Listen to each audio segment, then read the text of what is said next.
Ален, привет. Чеченцы в городе. Идет тотальное уничтожение нациков. Чеченцы с ними вообще не церемонятся, расстреливают прямо на месте, говорят. Но к гражданам Украины они относятся хорошо. Мирных жителей они не трогают. Но на душе все равно есть какая-то тревога.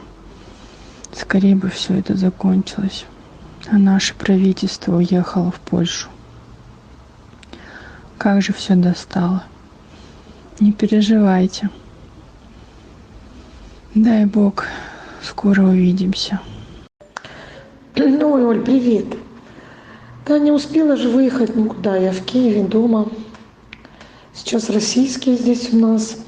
Чеченцев, походу, тоже видела. Ну, уже не страшно. Надеюсь, все уже скоро закончится. Не волнуйтесь. Все нормально. Целую. Все, пока. Оль, ну, привет. Слушай, ну, я дома в Киеве. Уже российские здесь у нас.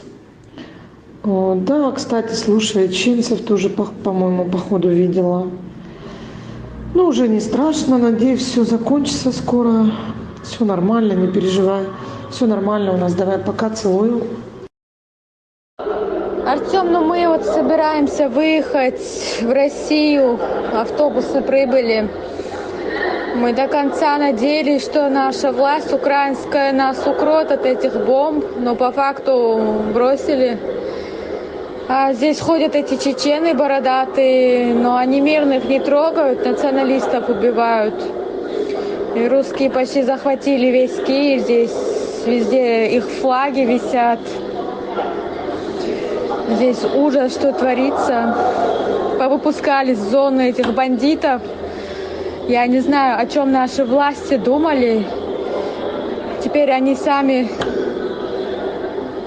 занимаются мародерством. Я вот с детьми выезжаю. Представь себе, я сейчас в центре Киева нахожусь. Я поражена. Российские войска прямо тут в центре. Наши все сбежали. Вот оно весь итог, конец. За нас не бойся, они мирным жителям больше наших помогают. Чеченцы вообще оказались молодцами. Вежливые, приветливые, хотя по ним видно, что они бесстрашные. Так что вот так вот оно бывает-то.